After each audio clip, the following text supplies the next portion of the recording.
بسم اللہ الرحمن الرحیم۔ اس گفتگو کا مضمون جو ہے وہ ہے گدی کی لڑائی۔ آپ پوری دنیا میں دیکھ لیں، جہاں بھی جو لڑائی چل رہی ہے، باقی لڑائیاں وہ تقریباً 10% ہوں گی، ان میں زیادہ تر لڑائیاں جو ہیں وہ گدی کی لڑائیاں ہیں۔ کریم آقا صلی اللہ علیہ وآلہ وسلم نے ارشاد فرمایا کہ دو گدی کے بھوکے حکمران جو ہیں وہ دین کا اتنا نقصان کرتے ہیں، فرمایا کہ اتنا نقصان تو دو بھوکے بھیڑوں میں چھوڑ دیے جائیں تو وہ بھی نہیں کرتے۔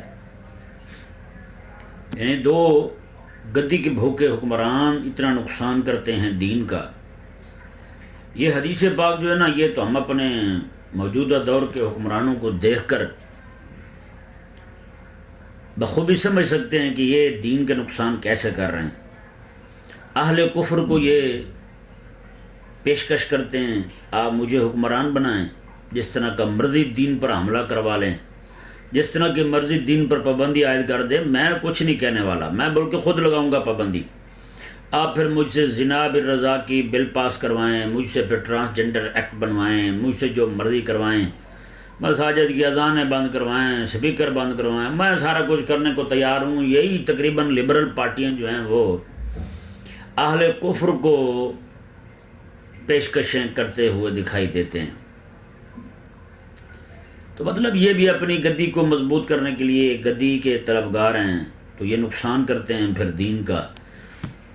اس حدیث پاک کو آپ اگر سامنے رکھیں تو اس حدیث پاک نے یہ واضح کر دیا کہ گدی کے بھوکے یہ مسئلہ خراب کریں گے، گدی کے بھوکے دین کا نقصان کریں گے۔ ہم چونکہ گدی کا بھوکا صرف انہی لوگوں کو سمجھتے ہیں جن کے متعلق کہتے ہیں کہ کرسی کی لڑائی ہے ساری۔ اگر ہم ذرا غور کریں، نیچے سے لے کر اوپر تک توڑ ہر جگہ جو ہے یہ لڑائی گدی کی ہے۔ کفر جو ہے یہ چاہتا ہے، کفر کی اہل اسلام کے ساتھ کشمکش یہی ہے کہ وہ چاہتے ہیں کہ ہماری گدی پکی ہو۔ اسلام چاہتا ہے کہ اللہ تعالیٰ کے حکم کو اعلیٰ حاصل ہو، اللہ تبارک و تعالیٰ کا حکم غالب ہو۔ کفر چاہتا ہے کہ گدی ہمارے پاس ہو۔ اسی طرح کر کے آپ پھر ملکوں میں چلے جائیں، ہر ملک کے اندر جو سیاسی پارٹیاں، جمہوری پارٹیاں بلکہ آپس میں لڑائی جھگڑا کر رہی ہیں، ان کی بھی لڑائی جو ہے وہ گدی کی لڑائی ہے۔ پھر وہاں سے آپ مارکیٹوں تک میں، پھر جو ہائی کورٹ ہیں ان میں، جہاں کہیں بھی آپ جائیں گے آپ کو یہ لڑائی گدی کی لڑائی نظر آئے گی۔ ہر جگہ یعنی گدی گدی گدی، بس یہی معاملہ ہے اور کوئی بھی نہیں ہے۔ اور کفر نے یہ سازش کی ہے، اس نے کہا ان کو گدی کا لالچ دے کے ایک دوسرے کے پیچھے چڑھا دو، یہ لڑتے رہیں اور خود حکومت کرتے رہیں۔ وہی پوری دنیا میں کر رہے ہیں۔ کفر جو ہے اپنی گدی کو للکارنے نہیں دیتا۔ اسی طرح کر کے پوری دنیا کے اندر جو قابض لوگ ہیں وہ اپنی گدی کے خلاف کسی کو بات نہیں کرنے دیں گے، کیونکہ وہ چاہتے ہیں کہ ان کی گدی مضبوط رہے۔ اور اگر وہ مخالفت کرے گا تو ظاہر بات ہے مخالفین بڑھیں گے تو ان کی گدی چھین جانے کا خطرہ ہے۔ تو اس لیے جہاں کہیں بھی ایسے ٹولے ہوتے ہیں وہ اپنی گدی پکی کرنے کے لیے کبھی اپنی گدی کے خلاف کسی کو نہیں بولنے دیتے۔ ہاں البتہ وہ نیچے جتنے بھی لوگ ہوتے ہیں ان کو لڑاتے رہتے ہیں۔ یہ پھر آپ صرف ملکوں تک ہی نہیں ہے، مارکیٹوں تک ہی نہیں ہے، کورٹوں تک ہی نہیں ہے، یہاں تک کہ پھر عام سوسائٹیوں میں بھی یہ گدی کی لڑائی ہوتی ہے۔ اچھا سوسائٹی چھوڑیں، ہر گھر میں لڑائی ہوتی ہے اور وہ بھی گدی کی ہوتی ہے۔ اور وہ لڑائی چلتی ہے ساس اور بہو میں۔ وہ ساس جو ہے وہ 40-50 سال جو گدی پہ بیٹھ چکی ہے، اب بہو آ چکی ہے گھر میں، وہ ساس گدی کو نہیں چھوڑنا چاہتی۔ بہو جو ہے وہ کھنچتانی کر رہی ہے، کیونکہ ساس بھی ایک مرتبہ بہو بن کے آئی تھی تو اس نے بھی گدی پہ قبضہ کیا تھا۔ آج بہو جو ہے وہ چاہتی ہے کہ میں قبضہ کر لوں گدی پہ، لیکن ساس جو ہے اس کا چھوڑنے کو جی نہیں چاہتا۔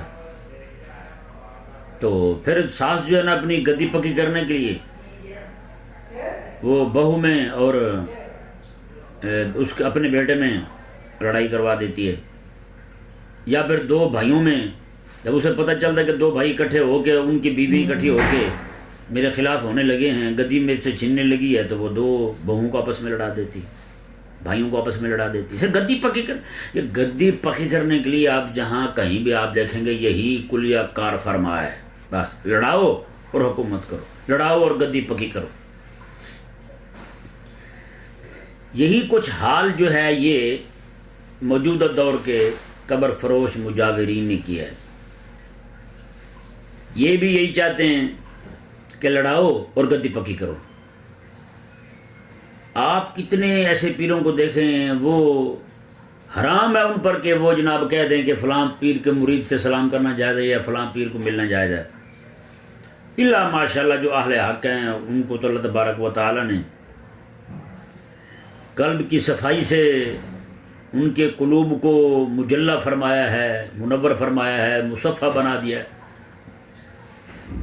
باقی رہے اس طرح کے کاروباری لوگ جو ہیں وہ ان کی کوشش یہی ہے کہ بس جتنا ہو سکے، جس طرح حکمران کہتے ہیں نا کہ ان کو لڑاؤ اور گدی پکی کرو، اسی طرح کر کے یہ جو مجاور ہیں یہ کہتے ہیں کہ ان کو لڑاؤ، ان کو علماء کے خلاف کرو، اپنے مرید پکے کرو.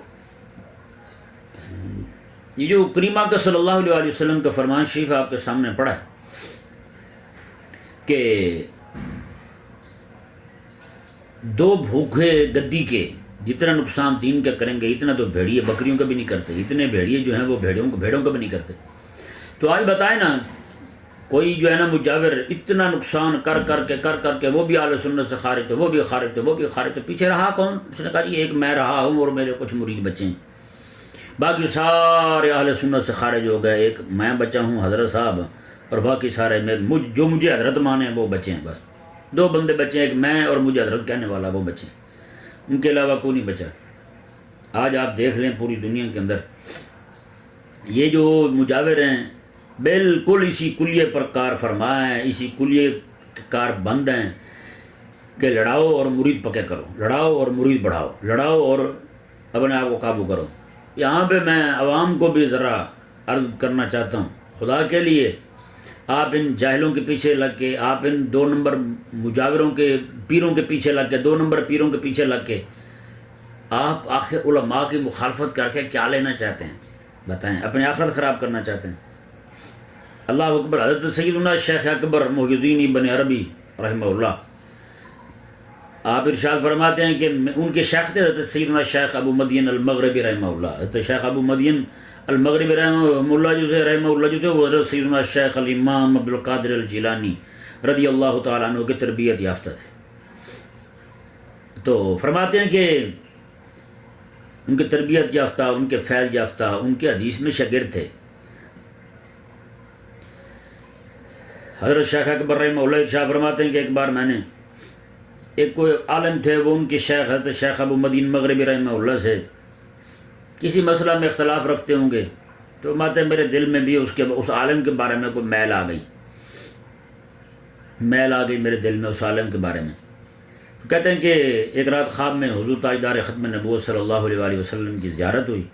مجھے آقا علیہ السلام نے ارشاد میں کہ تم فلاں عالم کے بارے میں دل میں میل کیوں رکھتے ہو؟ میں نے عرض کیا حضور اس لیے کہ وہ میرے شیخ کو اچھا نہیں سمجھتا. میرے لجپال کریم آقا صلی اللہ علیہ وسلم نے ارشاد فرمایا کیا وہ مجھے اچھا سمجھتا ہے؟ میں نے کہا حضور آپ کا تو عاشق ہے، آپ کا تو غلام ہے. آپ صلی اللہ علیہ وسلم نے ارشاد فرمایا کہ یہ بتاؤ پھر تیرے لیے یہ نسبت تھوڑی ہے کہ مجھے اچھا سمجھتا ہے، مجھ پر ایمان رکھتا ہے، وہ میرا غلام ہے، میرا عاشق ہے، وہ تیرے لیے یہ نسبت کم ہے کہ تو اپنے پیر کی نسبت لے آیا. میری نسبت دیکھا ہی نہیں تو نے، میری نسبت کو تو پھر چھوٹا سمجھا تو نے، اپنے پیر کی نسبت کو بڑا سمجھا تو نے کہ تو نے میری نسبت کو دیکھتے ہوئے اس سے صلح نہیں کی، اپنے پیر کی نسبت کو دیکھتے ہوئے اس سے تو نے ناراضگی رکھ لی ہے اپنے دل کے اندر. شیخ اکبر رحمہ اللہ ارشاد فرماتے ہیں میں اٹھا، اللہ اکبر، دل جو ہے نا میرا کانپ رہا تھا، پورے جسم پہ لرزہ طاری تھا. میں نے اللہ تبارک و تعالیٰ کی بارگاہ میں عرض کی، اس عالم سے جا کر میں نے معافی مانگی کہ آج کے بعد میں اپنے دل میں آپ کے بارے میں کوئی بات نہیں رکھوں گا، کیونکہ مجھے حضور نے تنبیہ فرمائی ہے. تو خدا کے بندوں میں عامت الناس کو عرض کر رہا ہوں، آپ ان پیروں کے پیچھے لگ کے، دو نمبر پیروں کے پیچھے لگ کے، آپ ان مجاوروں کے پیچھے لگ کے علماء کے خلاف زبان تان دراز کیوں کرتے ہیں؟ چلو اگر آپ کا پیر بھی عالم ہے، وہ دوسرا بھی عالم ہے، وہ عالم سے اختلاف کرے، عالم کے خلاف کو بات بھی کر دے، تو ممکن ہے ان کے علم کی برکت سے اللہ تعالیٰ بخش فرما دے تیرے پاس ہے کیا جو تو ان کا مخالف بن رہا ہے، تو ان کی مخالفت کر کے اپنے لیے جہنم خرید رہا ہے۔ تو خدا کے لیے اس جو لڑائی ہے نا گدی کی، آپ اس میں نہ آئیں۔ جو اپنی آخرت خراب کرنا چاہتا ہے اسے کرنے دیں، آپ کم از کم باز آ جائیں۔ اللہ تبارک و تعالی ہم سب کو ان گدی کی لڑائیوں سے بچنے کی توفیق عطا فرمائے۔